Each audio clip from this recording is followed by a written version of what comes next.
Welcome to Persuasion Mastery, Lesson 3. I'm Don Watkins. So I want to start out by talking about a common mistake. I see this more in speaking than in writing, but it can show up in both. And that is talking down to your audience. Talking to them like they're students, like they're in some way inferior. And I don't necessarily mean staring down your nose at them, but it just has very patronizing quality, as if here's the world and I'm going to explain it to you, child. And this is real poison. If you contrast that with what great persuaders do, you never get the feeling of condescension. You never get the sense that they're patronizing you. You feel like they're talking to you with respect and connection. And so the way I describe the mindset that you want to cultivate is whenever you're thinking, or rather whenever you're speaking or writing, the image you want to have in your mind is that you're sharing your thinking with a smart friend you respect and care about. And all of those, I think, are important. You want to be able to speak to an intelligent friend. And what I usually think of is who's a really smart person that I know and respect, but who doesn't understand this issue. Because you don't want to take things for granted. When we talked about clarity, part of what we discussed was the way in which you need to be clear in what your audience knows and doesn't know. So for example, if I'm writing something about Wall Street and finance, I can't take for granted that my audience understands what a hedge fund is, or that they understand the way that a central bank works. But I also don't want to speak to them like a child, so that what I'm thinking of is how do I make this complex, unfamiliar thing intelligible to an intelligent friend? And then respect and care about. So respect is related to smart in the sense that it's somebody who I think has a good mind, uses it well, and is a peer that I'm communicating with. And then care about is the reason I'm communicating with them is not because I want them to be a pawn in my scheme to promote my ideas or ideology. It's because I care about them and I care about helping them get clarity in their own mind and achieve their goals. So that's kind of the starting point. And so the what we want to delve into today, though, is, all right, once we're communicating with our audience in a way that is respectful and shows genuine concern, how do we actually have the kind of impact that we want? So let's quickly review where we are so far in the course. We talked about how persuasion is about bridging context. It's that when you're talking to people, they have their own very rich context of beliefs and values that you are trying to then bridge from where they are to your unique context of beliefs and values. We also talked about, well, how do you do that? And that theoretically there's just three very simple things to do, which is add context, subtract context, and modify context. And I said that they're simple to do, but what we also talked about in the past was we also talked about the way in which that's really hard because there's so much context that props up bad ideas. And so that's what we're going to explore is how do we bridge context when the theory of how to do it doesn't seem practically possible. But let's take a step back and ask, how do we even discover the audience's context? Because this is one thing that I find stops a lot of people that I'm working with, is that they get the idea that, yeah, in theory, I need to know my audience's context. But how do I actually do that in practice? And it's actually not that hard, but it takes work. There's not a shortcut for it. But essentially, it's you talk to people and read widely. So read widely, let's start there, because I think that's in many ways the easiest, or at least it is for a lot of introverts, who are a lot of the people I work with, and certainly I fall into that category. Read widely means that you're not just reading people who agree with you or opinions that agree with you. You're reading to get a whole feel for how these issues are thought about and discussed in the world. And so, for example, one of the things I really work to do on Twitter is build a Twitter feed where I agree with at most 30% of what I see in my feed. And, if I'm agreeing with too much in that feed, it means I'm overstocking the deck with people that are already in alignment with my views. And so I'm getting a very distorted picture with how people think about anything. And maybe, 30% is too much, but just start out making sure that 20%, that 1 out of every 5 things that you see in your Twitter feed, or 1 out of every 5 articles that you read, is from a viewpoint you disagree with. So, if you are a supporter of freedom, you want to have 1 foot in reading the New York Times or Vox.com, another foot in reading the Wall Street Journal or National Review, or whatever Ben Shapiro says. You want to have a little feel for what conservatives are doing, what progressives are doing, and then depending on the kind of debate, there might be other radical views that are at least that are not aligned with yours that you want to have a feel for. But then talking to people is going to be really huge, because one of the things that you're really striving to get at is not just what are the arguments that the other side is offering, but how do they actually think? How are they actually seeing the world? So that, for example, what I want to know is not just what is the argument of somebody who supports Vox, who is, the audience of Vox.com. Not just what is their argument for the Green New Deal or for socialized medicine. I want to know, well, what's their answer to my arguments? What is their answer if I show them some of the facts that I read cited in conservative sites? You want to basically, to the extent possible, be able to kind of create a mental simulation that you have access to in your own mind, that you can run the progressive simulation. This is how they would think about this issue and respond to everything. This is how a conservative would, and I'm dividing up into conservatives and progressive, but there's many other ways that you can divide up audiences. But the point is, whatever audiences you're concerned with, you want to have a sense of how they think about the world. And there's no better way than talking to people. And part of what you get in talking to people that's really valuable is to recognize that you can't easily divide up your audience exactly into typical progressive, typical conservative, typical libertarian, typical this, typical that. Is that there's a lot more complexity out there. And so that is really valuable to know as well. And ultimately the test, or at least a test that will really help you decide, all right, how in touch am I with my audience's context, is, can I explain why people disagree with me in a way that they would agree with? So the more you're able to explain another person's view in a way that they agree with, the better. But really, you'll know that you're in a very powerful position to persuade when you can even explain why they disagree with you and hold the point of view that they do in a way that they would agree with. So you would be able to say to a Vox.com reader, so you support socialized medicine because, and then you give the explanation that you think captures their view, and they go, oh yeah, absolutely. And then if you want bonus money, what you really want to be able to do is have them go, oh my gosh, yeah, that's even better than I would have explained it. So that's what we're shooting for. Now, what are some general audience questions that you want to explore as you're preparing to persuade and communicate?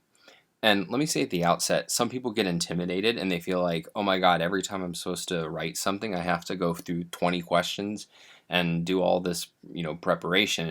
It really kills their enthusiasm. And I'm going to talk about this more when we get to process.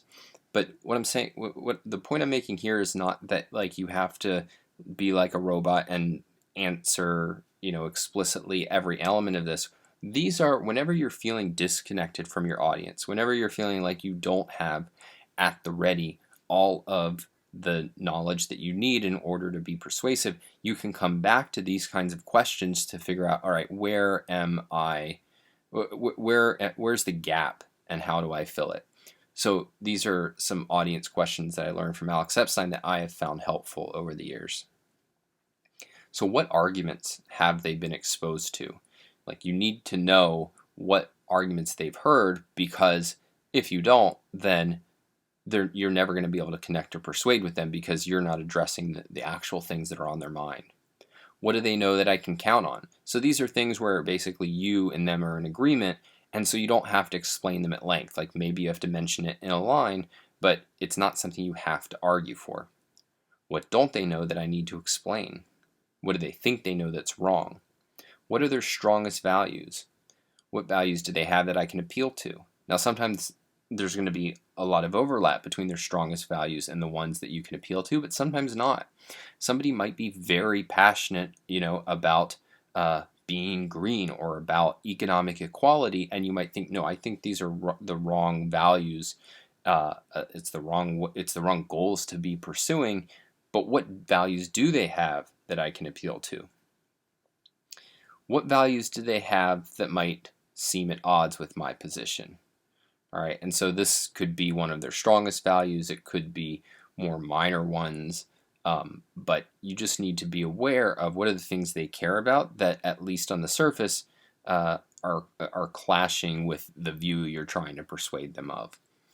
So questions like these are going to give you the kind of the map of the way your audience is thinking about things and what you'll have to do in order to persuade them of a new position.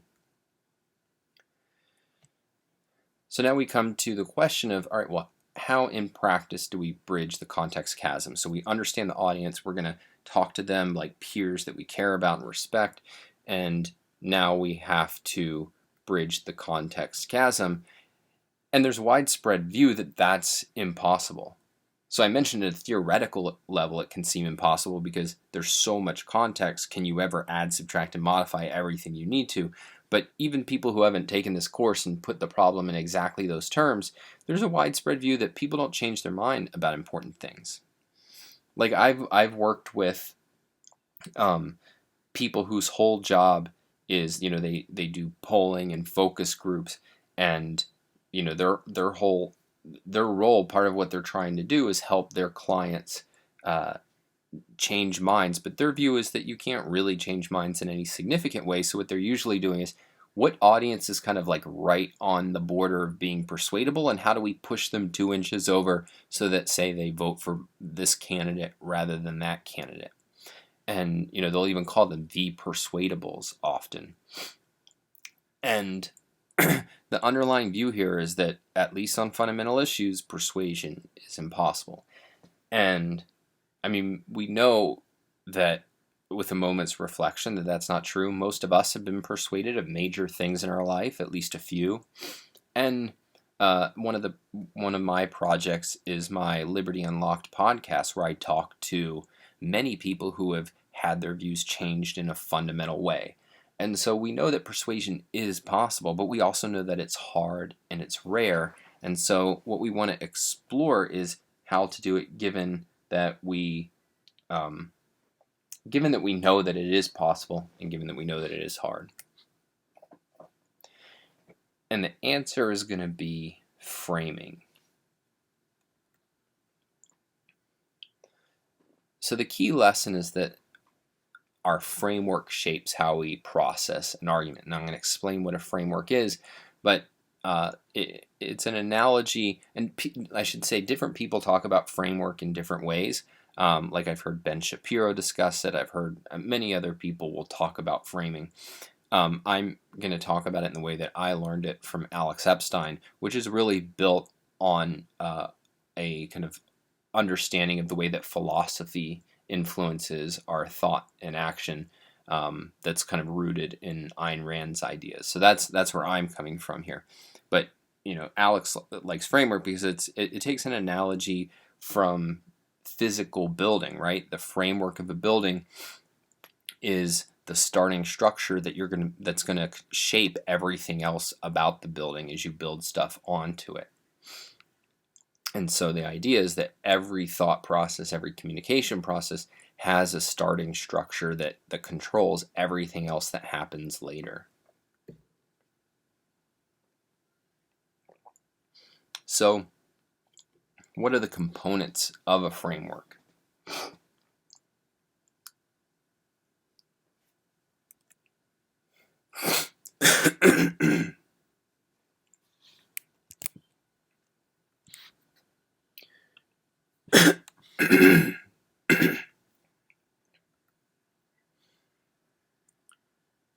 And so what are the components of a framework?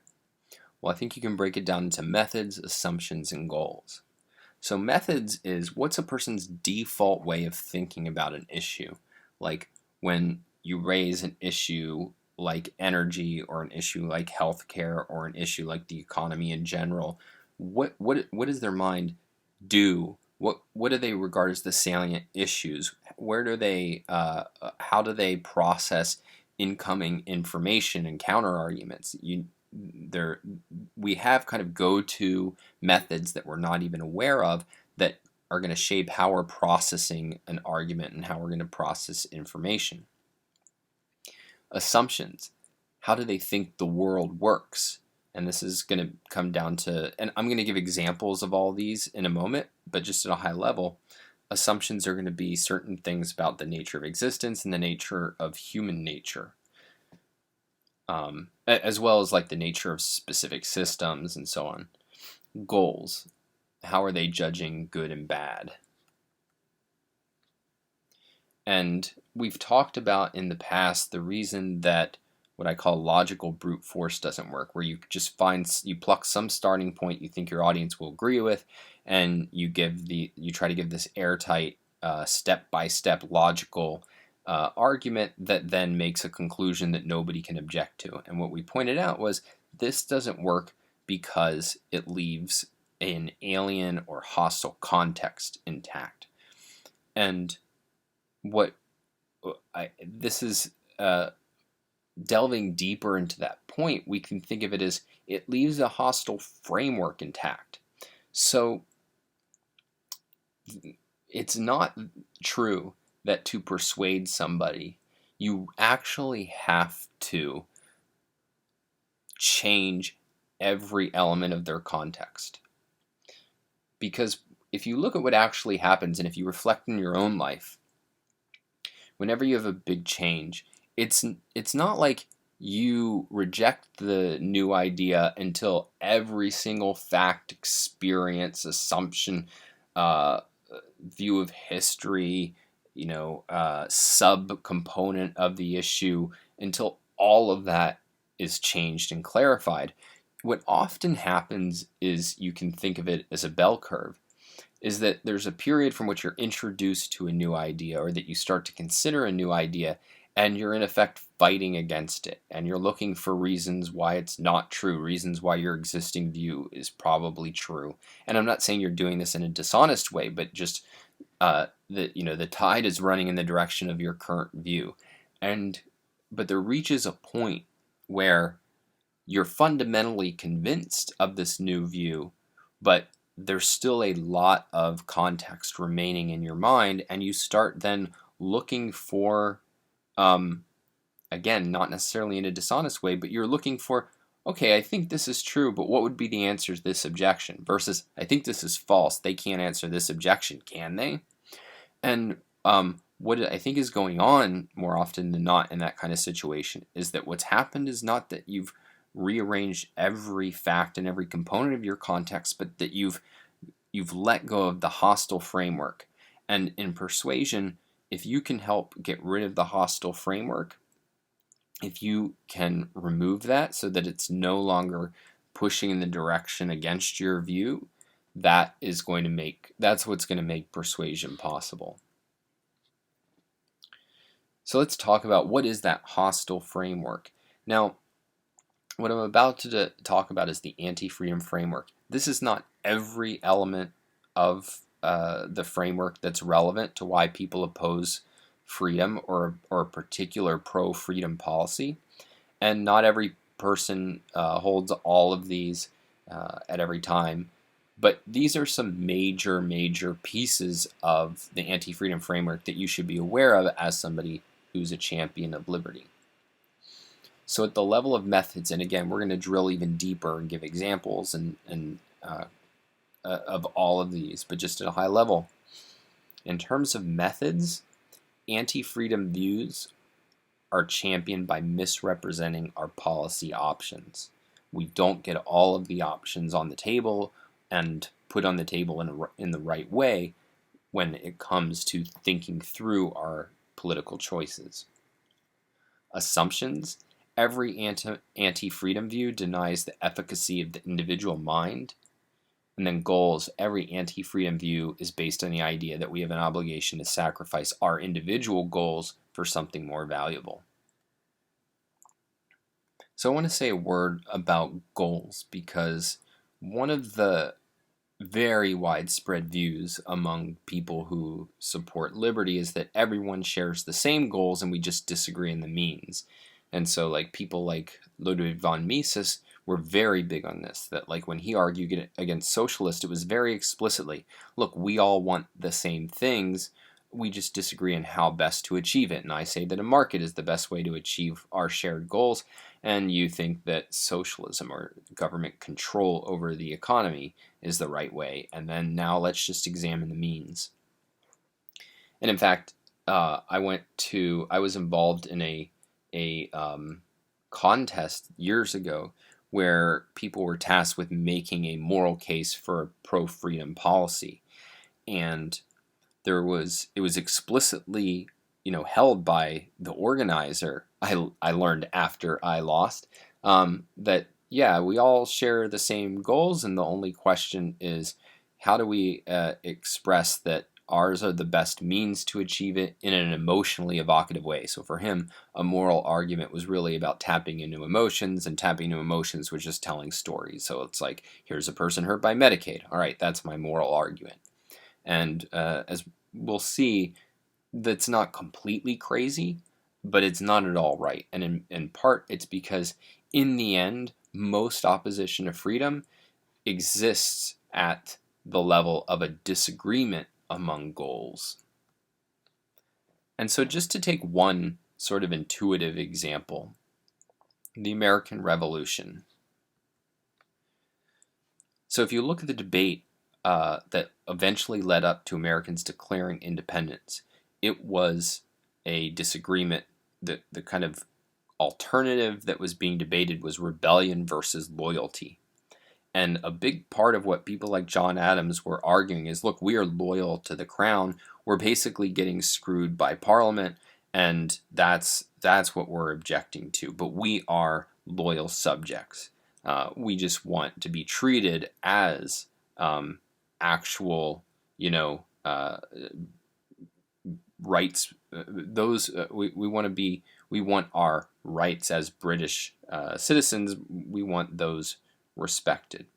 And then it was, the opposition arguing that no, this is a rebellion and this is disloyalty. The real shift, and when the colonists eventually took the moral high ground, was when they stopped accepting the framing of like trying to prove, yeah, we're actually loyal, and instead said, no, the real alternative, the moral alternative at stake, the goal is not loyalty, the goal is freedom, or the goal is the protection of individual rights, and that what the British are doing is tyranny. And so this was not a, hey, we all have the same goal, we just need to pick a different means. This was, no, your goal is wrong, that demanding loyalty of us is wrong, and what we should be valuing is freedom. And so that was really the shift that made possible everything else that led to the creation of America. So let's look then at goals. And I want to compare the anti-freedom framework to what I think a pro-freedom framework has to establish in terms of goals in order to be persuasive. So the anti-freedom framework has at least 4 major ways that they think about goals. So at the deepest level, there's anti-humanism. And this is the idea that humanity has a moral obligation to sacrifice for God, for nature, for the non-human. And to value freedom, the core of the freedom framework is humanism. It's the idea that our goal should be to maximize human flourishing, human well-being, human life and happiness. There's different ways of putting it, but it's a focus on making human beings as well off as possible. Then the anti-freedom framework is collectivist. It's the idea that the individual has a moral obligation to sacrifice for some group, and that can be all of humanity, it can be the nation, it can be the race, the tribe, the proletariat. There have been many, many versions of collectivism, but it's always the group over the individual. Whereas freedom is founded, or it's part of its goal is individualism, and it's the recognition that there's no such thing as humanity flourishing, that in the end it's always specific individuals. And so if we value human flourishing, what we really value is each individual's ability to flourish, to live the best life possible. The anti-freedom framework can count on altruism. And I'm using altruism here in its philosophic sense of not just being nice to somebody, but it's the idea that the individual has a moral obligation to sacrifice for other individuals. And usually the basis for this sacrifice is that other person's greater need.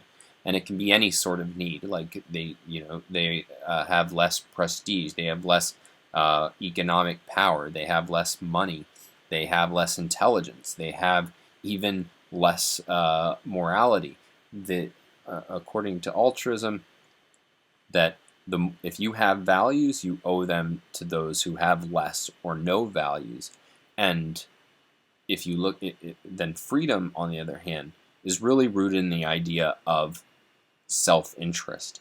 And this is the idea that for an individual to flourish, they have to pursue and achieve values, not surrender them, not give them up. They have to pursue and achieve values, neither sacrificing themselves to others nor others to themselves. So it's self-interest in a non-sacrificial sense. So we're not talking about, taking from others. We're not talking about robbing others. We're not talking about making others worse off, but just making ourselves better off, happier, more successful in a way that doesn't come at other people's expense. That's going to be very core to the freedom framework. Then finally, there's equity. And so you can think of this as a variety of collectivism and altruism that's focused on the relative well-being of the group. And essentially what it says is the haves should be sacrificed to the have-nots. And haves and have-nots are determined in relative terms. So it should be, the have-mores should be sacrificed to the have-lesses. And so whether it's wealth, power, prestige, any value, we want them to be equal. We want everybody to be the same, and the way that we're going to achieve that is that those with more should have less, and those with less should have more. And for the freedom framework, there's really a core view of desert. Individuals should get what they deserve, and ultimately what a person deserves is the judgment of those who are voluntarily choosing to deal with them. So in an economic sense, what you deserve is not to be equal to somebody else, but to have the values you've created, you've earned, and often what you've earned is determined in a division of labor society. What you've earned is determined by what people voluntarily choose to pay for you. It's wider than that, but the core idea is what we're focused on is not are you better off or worse off than others, but did you get what you deserve as judged by the voluntary choices of the people that choose to deal with you. Let's turn now to assumptions. The anti-freedom framework is often built on determinism. It's some view that we're not in control of our own lives, that we're controlled by nature, nurture, fate, or God. Sometimes it's not explicit determinism. It's not that they'll say human beings don't have free will. Often they will say that, but it will be, yeah, we have free will, but it's not very meaningful. It can't overcome the fact of being born poor or things like that. It's that our free will, if it exists, does not play a real role in shaping the course of our lives.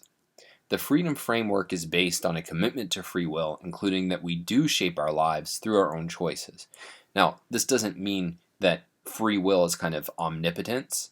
it's not that we can overcome anything. So it's not true. Like if you were born in, communist North Korea, the fact that you do have free will, and part of the evil of that system is that you're not able to exercise that free will. So certainly it's possible for people to stamp out your ability to shape the course of your life. But the point is, if people are left free, our free will does give us the ability to shape our lives through our own choices.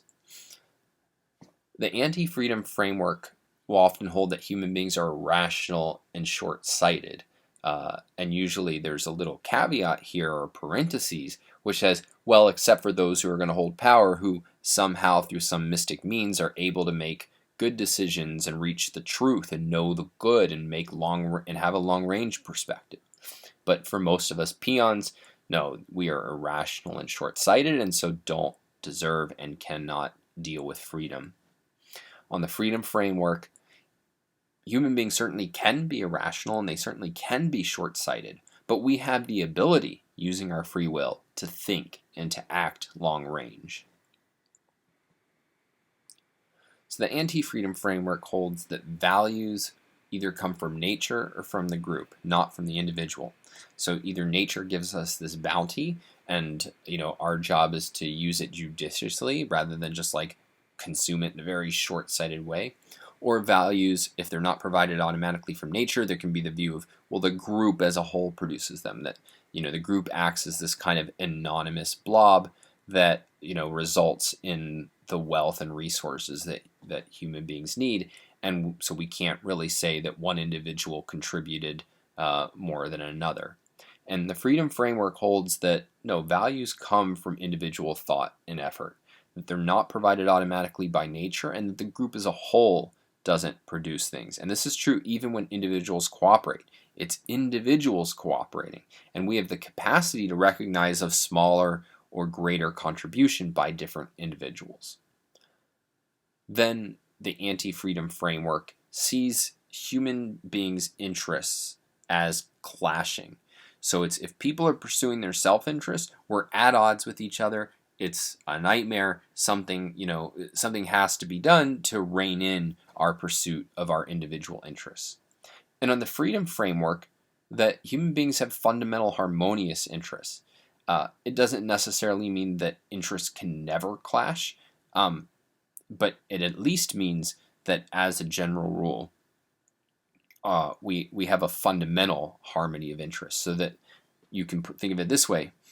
My pursuit of happiness does not have to come at the expense of your pursuit of happiness. That we can each independently pursue our happiness and then cooperate voluntarily whenever our interests intersect, and so that means our interests are harmonious, and so there's no need for the government to come in and sacrifice one person's interest to another, or say that both of us have to sacrifice for some common interest. All of us can harmoniously pursue our self-interest.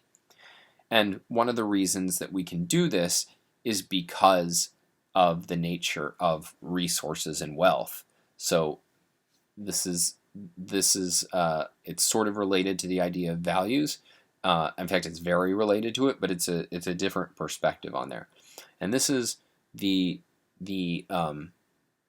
anti-freedom framework sees resources as limited, that because nature just gives us a bounty, it gives us a finite bounty. And so the only issue is don't use them too fast. Don't use them too much, or we'll run out and we'll all suffer. And the flip side of this, that's focused not so much on what nature gives us, but just on wealth in general, is that wealth is fixed. You'll sometimes hear it put as a pie that has to be divided. And if resources are limited and wealth is fixed, well, then one person's gain does come in another person's loss. Like, imagine if, you're at a party and there's one box of pizza left. Well, every slice that you take comes at the expense of everybody else at the party. They'll get to have less. But in reality, on the freedom framework's view, wealth is not fixed. There is no pie. Wealth is created, and resources are potentially limitless. That nature gives us just an unfathomable amount of raw materials, and human intelligence can allow us to turn those into an effectively unlimited source of resources. And so if you have unlimited, potentially unlimited resources and the ability to use them to create wealth by human intelligence, then you don't have this zero-sum game. You don't have a fixed pie that people are battling over. Everybody, to go back to the previous point, can pursue their well-being, their self-interest at the same time, neither sacrificing themselves to others nor others to themselves. We can all get happy and rich together. So finally, let's turn to methods. So the anti-freedom framework will conceal coercive elements of anti-freedom policies. So, if they have something like Obamacare, they'll describe it in like non-coercive language, or even treat it. Sometimes you'll even hear things that are like obviously coercive described as like tax contribution. Well, it's not a contribution, it's a taking, right? Like if you don't pay your taxes, it's not, hey, you forgot to contribute. It's you didn't give us what you are legally required to, and so we're going to fine you, penalize you, and ultimately put you in jail if you don't. So on the freedom framework methodology, we need to clearly distinguish between the voluntary and the coerced. We need to say like, all right, this is something that people are doing by means of voluntary action and persuasion, and this is something being done by physical force. On the anti-freedom framework, truly pro-freedom policies are usually not even put on the table. So if you looked at that debate over Obamacare, there was no, let's get rid of Medicare, let's get rid of Medicaid, let's get rid of S-chip, let's get rid of the FDA regulation, like let's have genuine freedom in medicine. Is not that people looked at that and said no, it's that was not even on the table. And on the freedom framework, not all policy options need to be on the table. That is, our method has to be, we have to look at, well, what are the whole range of our options, including anti-freedom options, including mixed options, and especially including pro-freedom ones. They have to be part of the discussion in order to make an intelligent choice. The anti-freedom framework, semi-freedom policies are represented as pro-freedom, and this the debate over Obamacare is a perfect example of this, which is that the status quo, which everybody agreed was a disaster, was portrayed as the free market policy. So it was, look, the free market in healthcare has failed. And what were they calling a free market? Well, healthcare was one of the most regulated industries. So I mentioned some of them, right? Medicare, Medicaid, S-chip. Like the government was spending about, I think, 50 cents of every dollar in healthcare before Obamacare was even passed. And then if you looked at the way that health insurance was regulated, I mean, why was it that people were buying health insurance through their employer and using it to pay for everything? Well, it's because of that there were certain tax incentives and regulations that made that a much more appealing choice than it would on a perfectly free market. On a free market, there's no reason why you would want your health insurance tied to a particular job, and that to leave a job meant leaving your health insurance. Like, that would be crazy. We don't do that with our auto insurance or anything. And so what we want is, we want to look at all of the options, free, coerced, and mixed. And we want to be clear that the semi-freedom policies, these are mixed policies. This is not freedom, because then it opens up the conversation. We can ask the question, which is, okay, everybody does agree that before Obamacare, our healthcare system was a mess. But it needs to be a question of, is it because of the free elements, or is it because of the government control?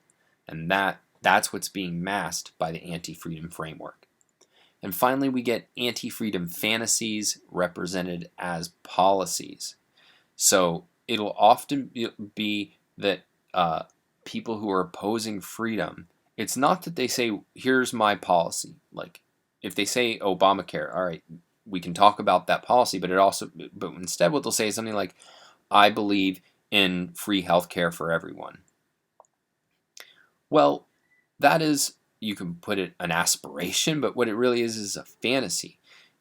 Because the idea, well, free where is this coming from? Who's paying for it? Are the doctors and people who create medical services and medical products, are they just going to produce it and not charge anyone? Um, and so you're taking a policy or an aspiration, or you're taking a fantasy or aspiration, and then what's often happened, and I'll talk about this more later, is you're saying, look, my fantasy is superior to your policy reality. So, under freedom, what's going to happen to somebody who can't afford health care? And you might say, well, they'll have to ask for charity, and they'll say, haha, under my proposal, everybody gets free health care. But they're not comparing an actual policy. They're comparing their fantasy. It's like, yeah, if you imagine everybody just has free healthcare, that is definitely superior to one where they have to ask and they're not guaranteed it by the government. But that's not a policy. And so what we have to do is we have to look at actual policies and look at the positives and the negatives of each in an even-handed way. So let's go through the U.S. healthcare debate quickly. I've used that as some examples, but just so that we're really, really clear on how a framework is playing a role in how people think about the issue. So we saw what we see methodologically is portraying the U.S. semi-socialized system as a free market. And one of the things I said during the debate over Obamacare was, look, further problems, if this is passed, will still be blamed on America's free market. And indeed, we see that all the time today. Even with Obamacare, look at all these problems because the U.S. doesn't have a socialized system. But no, we've had a semi-socialized system. We've had it since the 60s at least. And so you cannot call that a free market. Assumptions. Well, one of the core assumptions that goes on in healthcare, and again, this was big in the Obamacare debate, was that the greedy healthcare industry will ignore and exploit the needy. And I mean, if you remember Obama's speeches during this time, he actually went after doctors in a way that no president ever had, and said, yeah, there's doctors that are just performing unnecessary surgeries on kids. Let me just take out those tonsils or whatever, or maybe it was appendix. I forget his example. Because I'll make a little bit more money. Maybe it's not necessary, but like it's this view that our assumption, our kind of knee-jerk way of picturing how a free market will work is we envision these greedy healthcare workers, greedy health insurance providers, and all they want to do is exploit us. And so that's our mental model of how this will all work under freedom.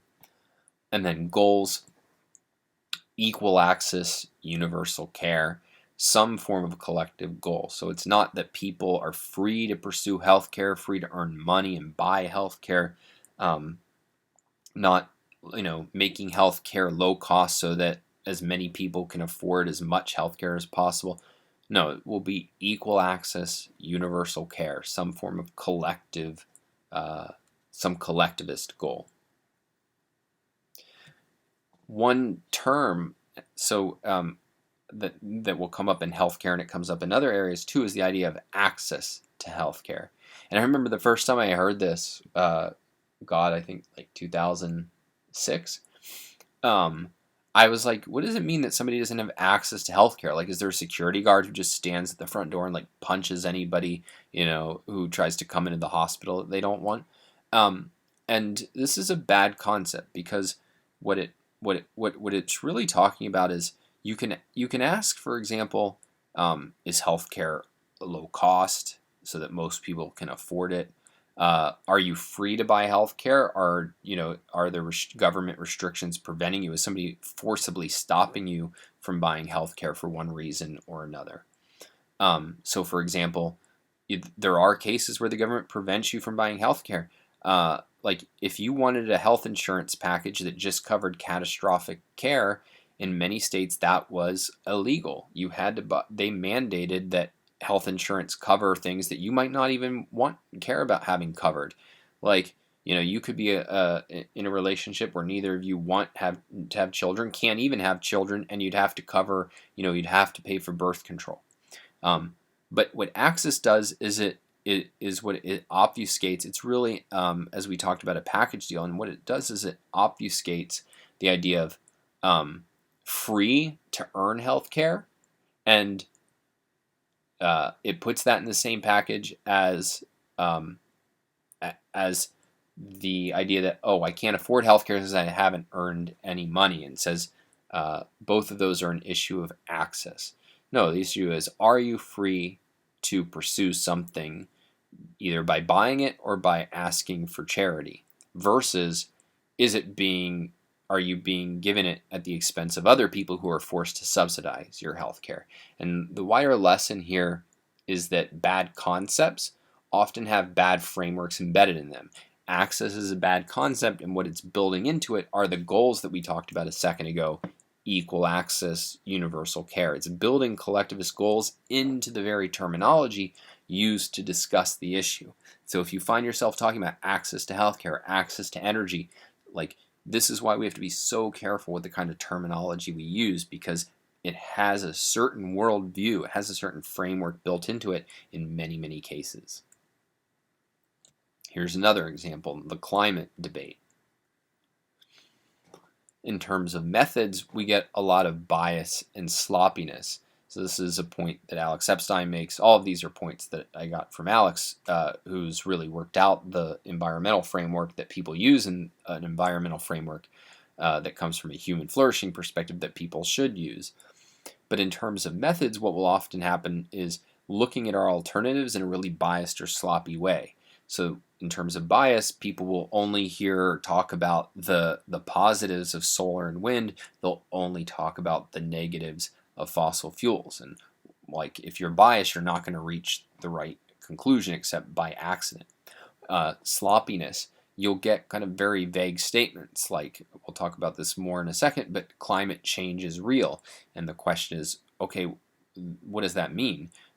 Is it that the climate is changing a little bit, a lot, catastrophically? Like, those are big distinctions that are hidden whenever we're sloppy.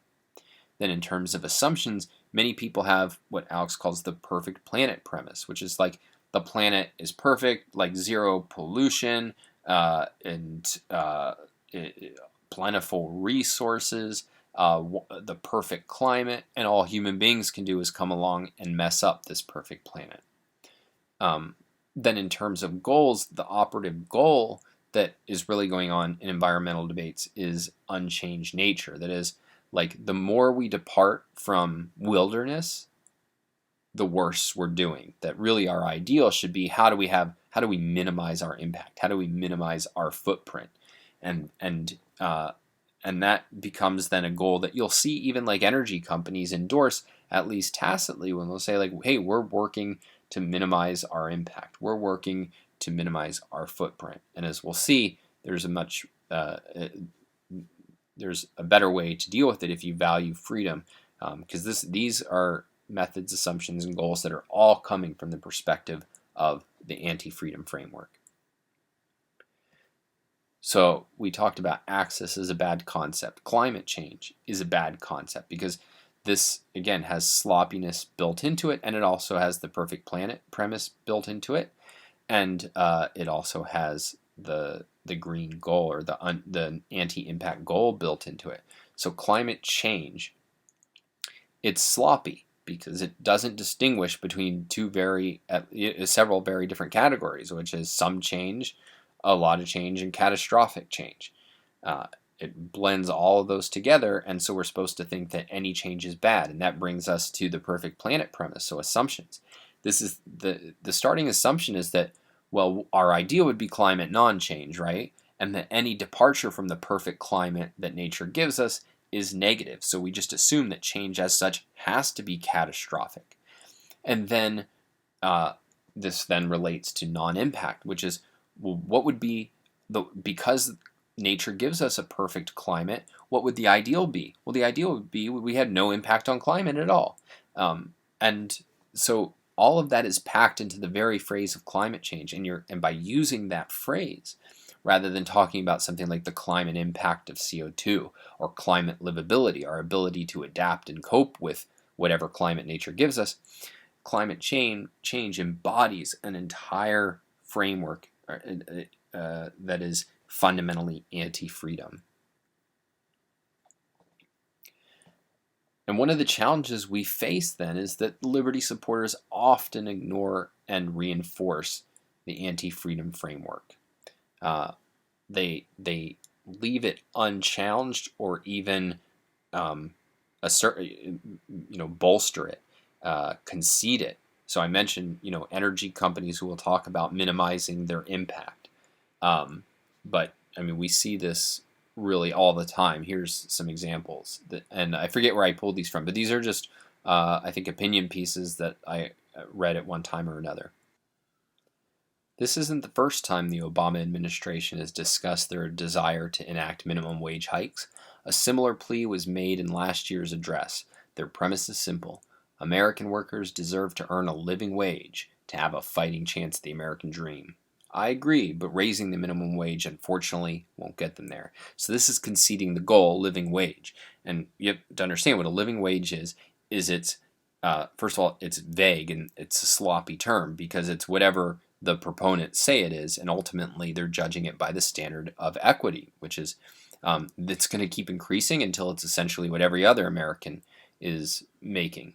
And you're conceding that goal. You're saying that people deserve a certain wage regardless of what they earn on a market, regardless of what the value that they're able to produce as judged by other people in the market.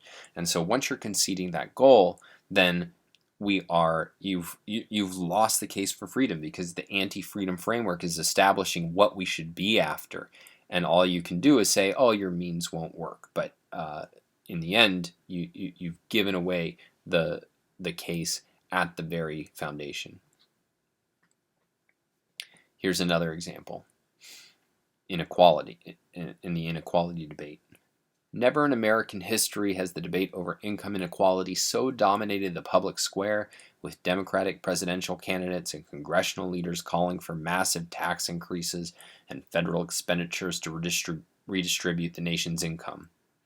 Unfortunately, official measures of income inequality, the numbers being debated, are profoundly distorted by what the Census Bureau chooses to count as household income. So this is, I think it was a conservative, it might have even been a libertarian, but mind you, this is somebody who's saying, I'm here to challenge the inequality crusaders who want to radically remake and get rid of capitalism by saying that it produces income inequality.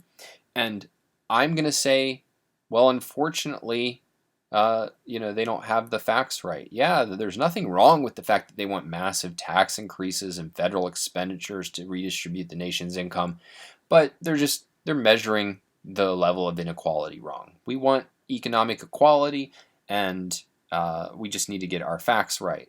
That is, you're conceding and you're leaving in place the whole framework from which people reject free markets, because free markets, and this is something I argue at length in my book with Huron Brook, Equal is Unfair, free markets don't produce equality. They don't produce economic equality. They have political equality, where each of us are treated the same by the government, regardless of our race, regardless of our sex, regardless of our income. But economic outcomes are very different. If you're Jeff Bezos and you create Amazon, you will have a lot higher income than somebody who can basically only mop floors and clean windows. And both of those can be good. And one of the amazing things about living in a free market is that the Jeff Bezoses of the world make the people who can only mop floors and wash windows far wealthier than they would be in a less wealthy, less innovative, a society with less economic progress. But that's not the goal. Equality is not the goal. It's that each of us are free to pursue the best life possible.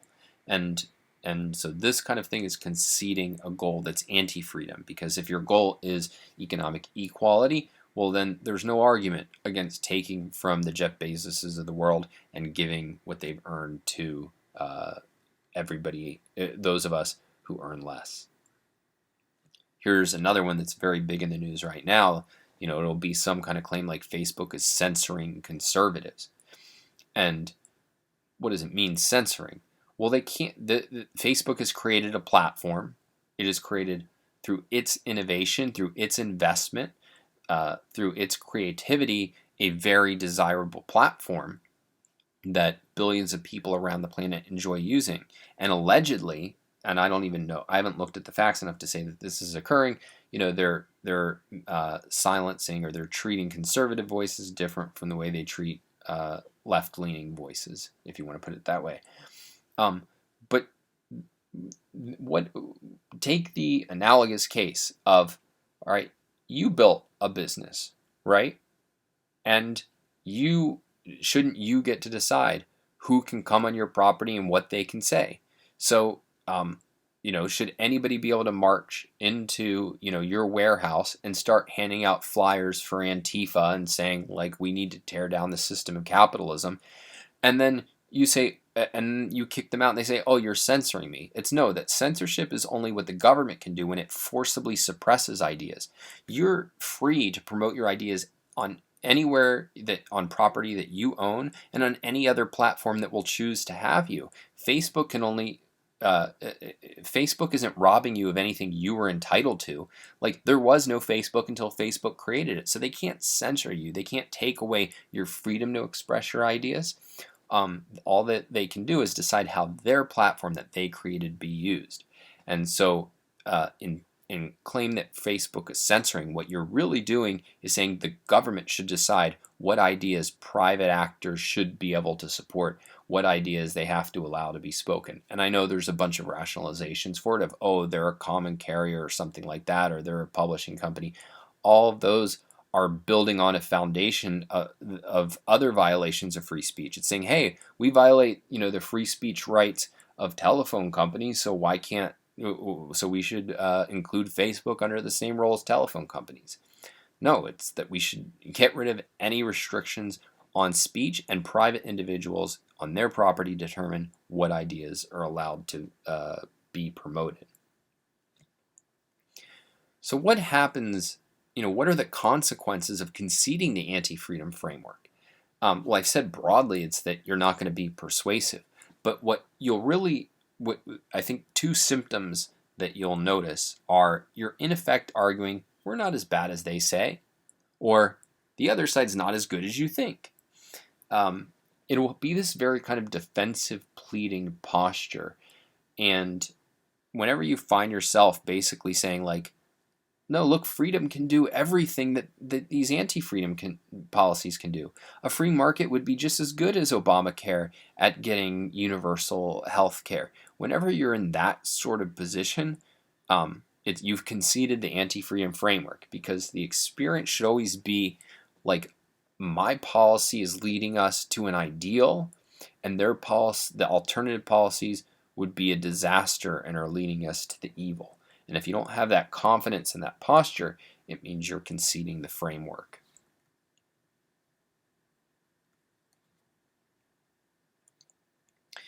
Okay, so then if the anti-freedom framework is so widespread, then have we really solved our problem? Have we really, by identifying that there's this framework going on, put us in a position to be more persuasive? And the good news is that bad frameworks are vulnerable when the issue is made explicit. Insofar as we don't explicitly identify the methods, assumptions, and goals of the opposition, it is very common that our audience will accept the anti-freedom framework or elements of the anti-freedom framework. They'll default to them. But in most cases, or at least in many, many cases, just by making explicit the issue, and I'll give some examples and lay this out in a second. Just by making the issues explicit, you dramatically increase your chances that they will accept the pro-freedom framework or the relevant elements of the pro-freedom framework, and that completely will change how they'll process the rest of the argument. And so you can think about it this way, and this is what we're going to discuss in more depth in the next lesson. If we have a common goal, a common method, and common assumptions, then the only question is, what are the facts?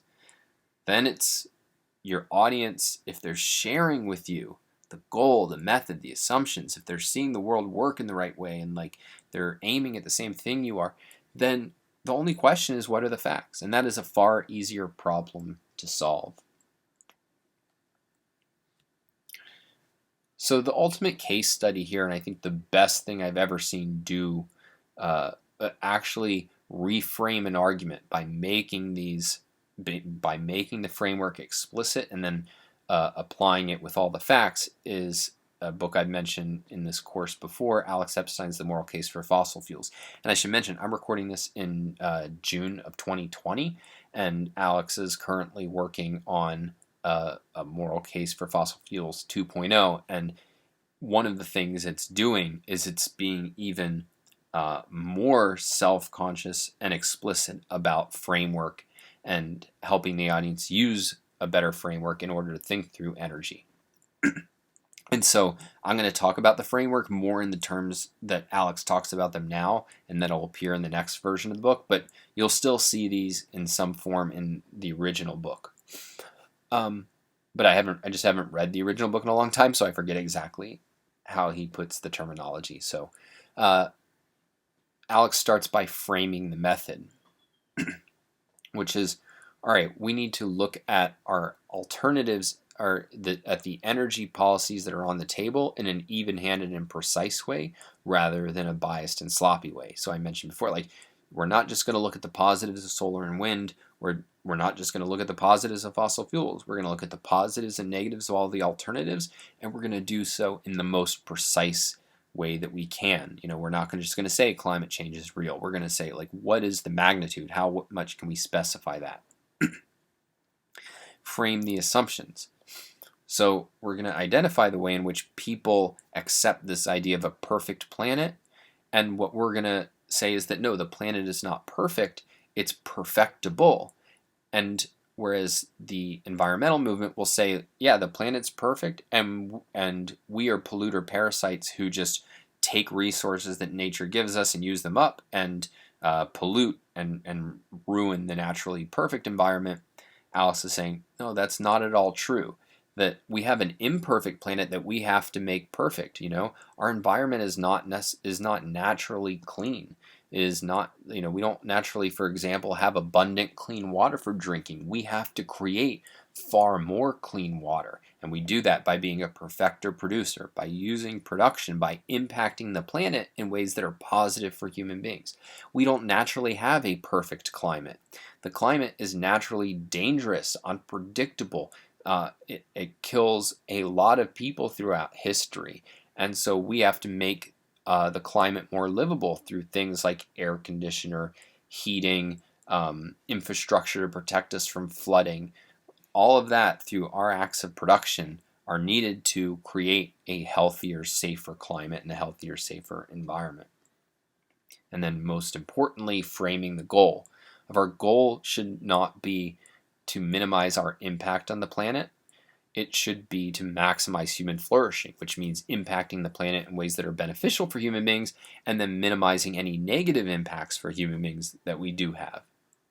So that's just at a high level what the book is doing. Obviously, I encourage people to read the book and see how he actually pulls it off, because that is going to, it is the best case I know of being successfully persuasive. And I'll talk about that in a second, but one thing I want to highlight here is that what you're shooting for when you formulate a framework is one that's common sense but not common practice. It's one that once stated requires, ideally just once stated people will accept it, or at least it requires as minimal explanation as possible. It's just very intuitive, very plausible. So for example, one of the things that we find is, if you ask people, should we be biased or even-handed, everybody, as soon as that option is made explicit, will be even-handed, even though their default would have been to be biased and to only look at the positives of solar and wind and the negatives of fossil fuels. Now, you can't always make it that easy. It's not always that just by stating your framing, by stating an element of the framework, the audience will automatically accept it. But it should be pretty commonsensical that it doesn't have that much explanation necessary. So, I talked about the perfect planet premise, right? You can't just say, do you think the climate is inherently perfect or inherently imperfect? People won't know what you mean. But if you just make the point that, well, look, we're taught to believe that we have this perfect climate, and so if we're changing it, it's for the worse. And I think we have an imperfect climate that has killed untold millions of beings throughout history, through storms, through floods, through droughts, and through hot and cold, and that we have to actually use our intelligence to produce things like air conditioning and heating and flood control and irrigation, so that we don't have a perfect climate that we mess up. We have an imperfect climate that we have to make safe. That took me 20 seconds, and that was pretty inelegant.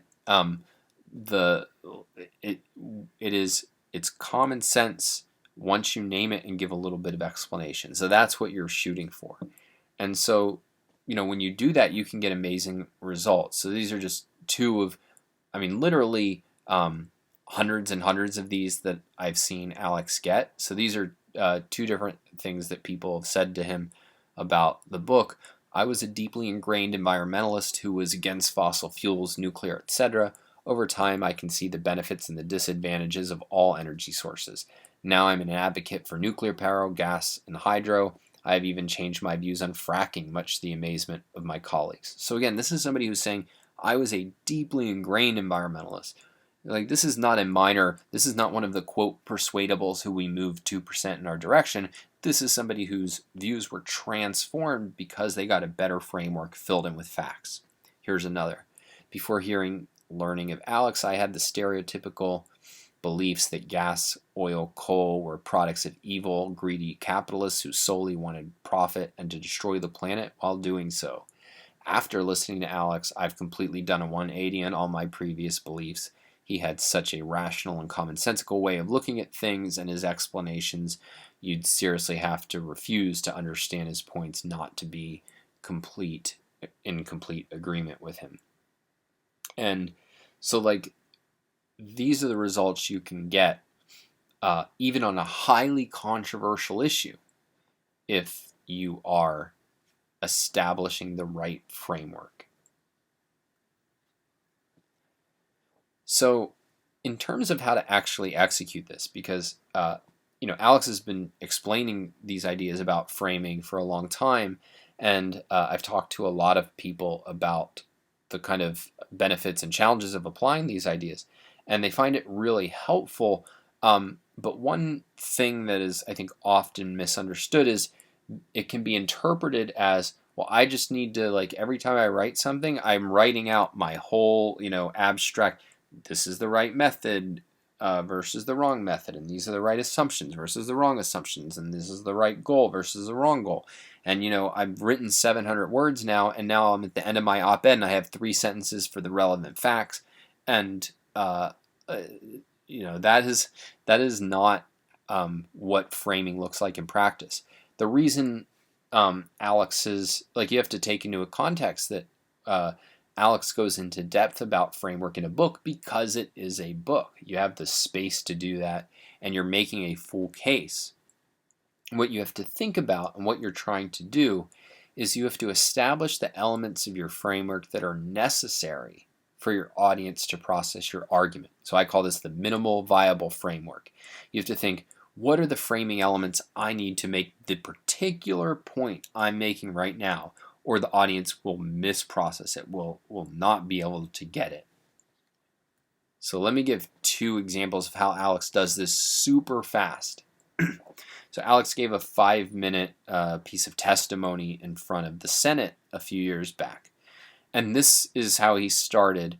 I think this is literally the first couple sentences he said, but this is literally all the framing right here. The energy industry is the industry that powers every other industry. To the extent energy is affordable, plentiful, and reliable, human beings thrive. To the extent energy is unaffordable, scarce, or unreliable, human beings suffer. So the core thing he's establishing right here is the goal. Human beings thriving versus human beings suffering. He's framed the goal, and it just took a couple of sentences. Now, one thing I want to stress about this is notice that he takes the goal of human flourishing, making human beings as well off as possible, and he gives a narrower specification of the goal. So when I laid out the freedom framework and the one he gave is low cost, reliable, safe energy. That's what it means to promote human flourishing and energy. We need low cost, reliable, safe energy. When I laid out the anti-freedom framework and the pro-freedom framework, these are kind of the deepest, highest level methods, assumptions, and goals. Often you'll want a more specific one relevant to your area, that you're not always going to be talking in the most abstract version of a goal or of an assumption or of a method. So, Alex is mentioning human flourishing, which is this broad abstraction, but then he's giving a kind of sub-goal that helps us really focus on what it means, what we should be aiming at in energy for human beings to flourish. And so many cases, that's what you'll be doing, is you won't be talking about the widest or the deepest goal, you'll be specifying. So for example, if somebody is talking about social security, their goal could be human flourishing and individualism and self-interest, but the framing goal they might use might be something narrower. It might be something like prosperity or financial security, or I would probably go with something like financial freedom, which has two elements, right? Financial freedom would include both enough money that you're free, that you're empowered to kind of achieve the goals you set out for yourself, but freedom also gives that you're using your money the way that you want to use it. So it's the idea of I want people to be financially free, to make their own financial decisions, and to be able to reap the most financial rewards that they can. And this is in the end, that is just a version of being for human flourishing and individualism and self-interest and desert, but it's more specific to that issue. Let me give another example of how Alex will frame, because in the last one we saw him focus on the goal. So this is a piece that he wrote on fracking. To make intelligent decisions about the future of energy, we need to think big picture, to look carefully at the benefits and costs to human life of every course of action. Unfortunately, in today's energy debate, we're taught with politically incorrect forms of energy such as fossil fuels to only look at the negative picture, often highly exaggerated or taken out of context. So in the previous one, we just had the goal, human flourishing, and then the sub-goal of low cost, plentiful, reliable, safe energy. Here, we're focused on method and goal. So we have the goal that we're looking at the benefits and costs to human life. But the real stress here is on the method, to think big picture, not to look only at the negative picture, but to look at the benefits and the costs, in effect, to be even-handed. But again, notice how quick this is. This is literally, two sentences. I mean, you could argue the dashes make them ultimately something close to four. It's one paragraph, one pretty short paragraph in a piece, and that's all it takes to establish the framework. So you should be able to see that framing can be done very, very quickly, very, very briefly, in a way that doesn't draw attention to itself. It's not like you're going off onto some different topic. You're staying very connected to the topic, very connected to your audience, and establishing your framework and then applying it. I want to talk finally about what I call the framing precondition, which is that for many of us who are attracted to liberty, we think in terms of persuading people of ideas. Like, all right, I want you to support fossil fuels. I want you to oppose the drug war. I want you to, support abolishing Social Security. And one of the things that you'll find is that you'll be a much more powerful persuader when you'll still want to persuade people of ideas, but you're putting the focus on the choice that these ideas are relevant to making.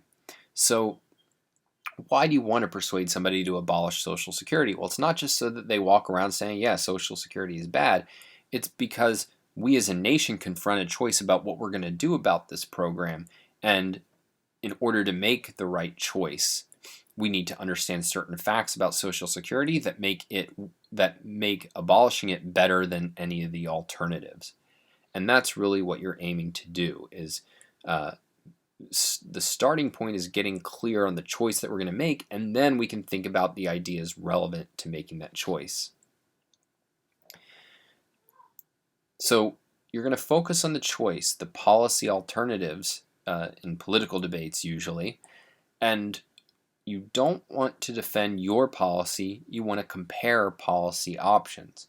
So you don't just want to come out with the case for abolishing Social Security. What you want to do is say, like, well, what are the policy options on the table for Social Security? And you want to show that yours is superior and that the others are inferior. Because if you just defend your policy in a vacuum, you can think that, oh, I'm making a very strong case. But what is going to happen inevitably is that, as we talked about earlier, going back, what's going to happen is that they're going to compare your policy to their fantasy. They're going to compare, abolishing Social Security versus everybody is a guaranteed prosperous retirement. And so, no, we need to look at what really happens with Social Security. How does that compare to the other alternatives, including abolishing it? So we always want to be comparing policy options, or if more broadly than that, you always want to be able to compare the alternatives open to us when we're making a choice, because otherwise the default, people will be contrasting your specific choice with a fantasy, and the fantasy in that scenario will always win, because we can certainly imagine things and concoct things that are more attractive than any of the potential realities of things. And this is really the root of Thomas Sowell would make this point of, like, the left judges things by their intentions. What's really going on is that that because the issue is not being presented as a choice between policies, it allows one side to treat a fantasy or an aspiration as a policy.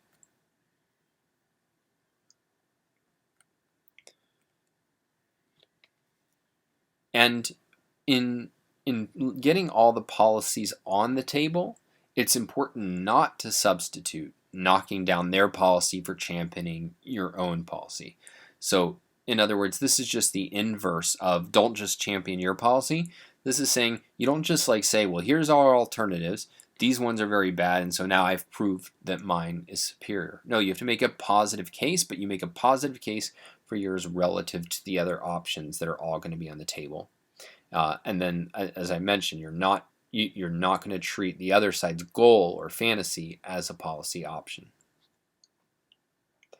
So then finally, all right, that's kind of an introduction to framing. I hope that was really helpful, but you're probably wondering, all right, well, what do I do to actually master this skill? Because remember, our whole goal is to build up skill sets. And I'm going to give 3 things that I think you can do, and that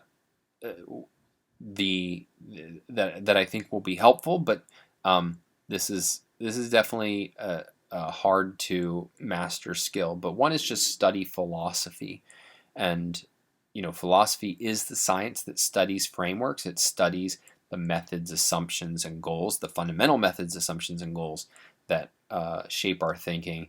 And I, in particular, from studying the objectivist philosophy, which I think is true, but all philosophy will aid in your understanding of frameworks, because those are the frameworks underlying every other framework.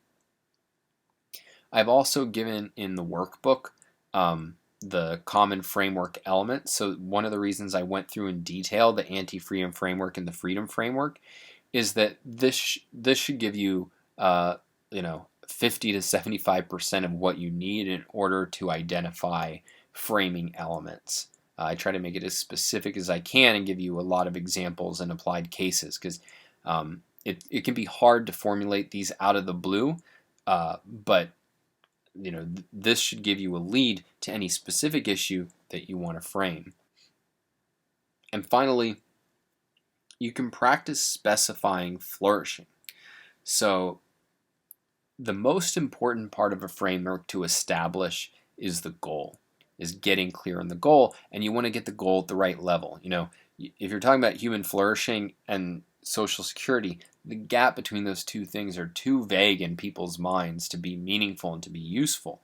And so on any specific issue, you want to think, what does it mean to flourish in this realm? So in energy, to flourish would mean we have low cost, reliable, safe energy. What would it mean to flourish, in the area of social security? And it might be this idea of financial freedom, or you might just think of prosperity.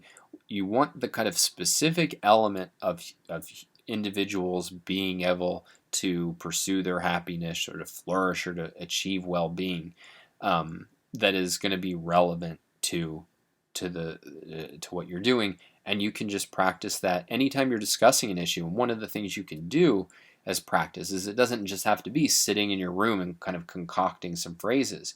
This is something that can come up in discussion. So like if I haven't really thought through at a deep level social security, part of what I want to talk and like probe the people I'm discussing it with is, well, what are you aiming at when in your retirement? And in your financial life. And you kind of probe them for whatever human flourishing goals they do have, whatever individualist goals they do have. And that will be a really good sign that, okay, this is the kind of goal I need to stress, versus the idea of like ensuring that everyone has, a secure retirement regardless of their own choices, which is the kind of collectivist goal that's live in the social security debate. You're searching for you're searching for the actual human flourishing individualist goal that's going to resonate with the people you're talking about. So those are three starting points. This is one area where I really want to experiment with different strategies for mastering this skill set, and so I really want to hear from all of you. What are the questions you have? What are the challenges you've had? What are the things you've done that have worked in terms of getting better at framing? So with that, this has been Don Watkins with Persuasion Mastery, and I will speak to you next time.